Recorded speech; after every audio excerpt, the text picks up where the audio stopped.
Jamais sans la grâce, une dévotion matinale proposée par l'Église évangélique de la grâce en collaboration avec l'Institut théologie de Cotonou.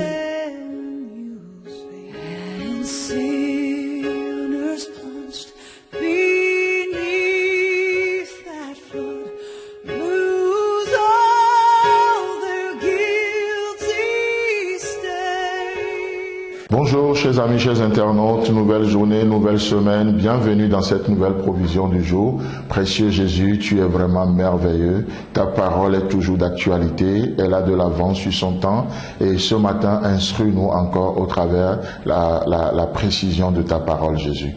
Amen. Alors aujourd'hui et ce matin, et Dieu vous lance toute cette semaine, je vous propose un passage dans 2 Chroniques chapitre 26 et ce matin nous allons parler de l'histoire d'un roi de Juda très extraordinaire, c'est le roi Osias, dont je vous propose d'abord la lecture dans le verset 16. 2 Chroniques chapitre 26, le verset 16. Il est écrit: Mais lorsqu'il fut puissant, son cœur s'éleva pour le perdre. Il pécha contre l'Éternel, son Dieu.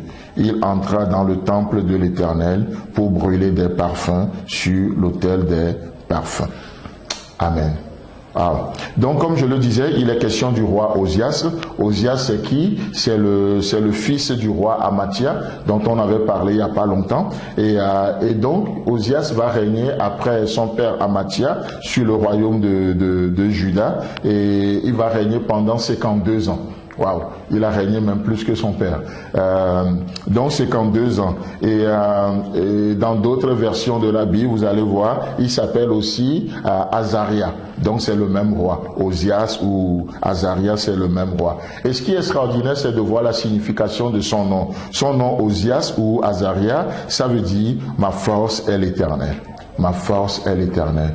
Et qu'est-ce que j'aimerais vous communiquer dans cette journée? Vous savez, il est intéressant de voir combien, lorsque nous n'avons rien, l'Éternel peut être notre tout.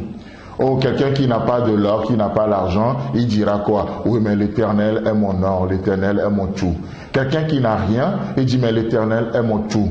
Mais dès que cette personne commence pas à avoir, alors l'Éternel devient son rien. C'est extraordinaire de voir le cœur méchant de l'homme.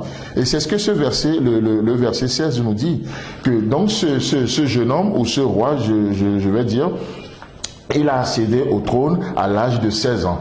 Très faible. Il est venu dans un contexte de faiblesse. Déjà, son jeune âge est une faiblesse. Et tout autour, son père qui fut arrêté des années en arrière, assassiné, plus tard par une conspiration. Donc, il est venu dans un contexte, dans un climat vraiment un peu particulier. Et tout ça nous parle de sa faiblesse. Et du coup, qu'est-ce qu'il a fait? Il a réellement fait de l'Éternel sa force. Il a marché avec l'Éternel. Et l'Éternel était vraiment sa force. Et le verset 5 nous dira que oui, parce que l'Éternel était sa force, l'Éternel le fit prospérer. L'Éternel le fit prospérer. Mais malheureusement, lorsque ce dernier commence par faire asseoir les choses, lorsque ce dernier devient puissant, qu'est-ce qui se passe? Le verset 16 nous dit, son cœur s'éleva pour le perdre. Chers amis, chers internautes, Dieu agit dans nos vies. Dieu est le Dieu qui bénit. Dieu est le Dieu qui fait des dons. Dans cette journée, ne laissez pas la bénédiction prendre la place de celui qui bénit. Ne permettez pas au don de détrôner le donateur. Dieu reste le donateur. Il est le donateur de vie. Il est le donateur de souffle de vie. Il est le donateur de la prospérité. Il est le donateur des bénédictions. Mais ne permettez à rien de prendre la place de Dieu dans vos vies. Et il est dit que Osias, lorsqu'il fut puissant, Dieu veut vous rendre puissant. Amen. Il veut vous rendre puissant. Mais Osias, lorsqu'il fut puissant, son cœur s'éleva pour le perdre. Et il va se prendre pour ce qui n'est pas. Il va rentrer, on va en venir demain, il va rentrer dans le temple de l'Éternel pour brûler des parfums sur l'autel des parfums. Alors, l'argent n'est pas un problème. Le pouvoir n'est pas un problème. Les gens disent souvent, oui, l'argent change les gens. Moi, je pense autrement. L'argent révèle la vraie nature des gens. La nature cachée des gens, l'argent le révèle. Le pouvoir révèle la nature cachée des gens.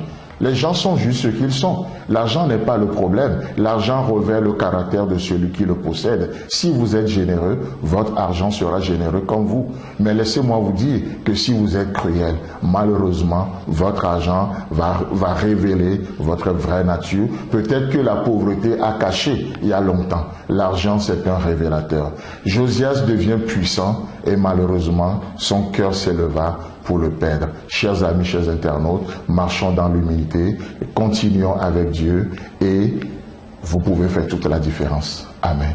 C'est tout le temps que nous avons. Si vous avez aimé cette dévotion, parlez-en à vos amis. Parlez-leur du message de la grâce et de ce qu'il fait dans vous. Pour un sujet de prière, une question ou plus d'informations, contactez-nous. Téléphone 64 88 35 87 ou 96 42 69 05 ou par WhatsApp au 94 75 80 20.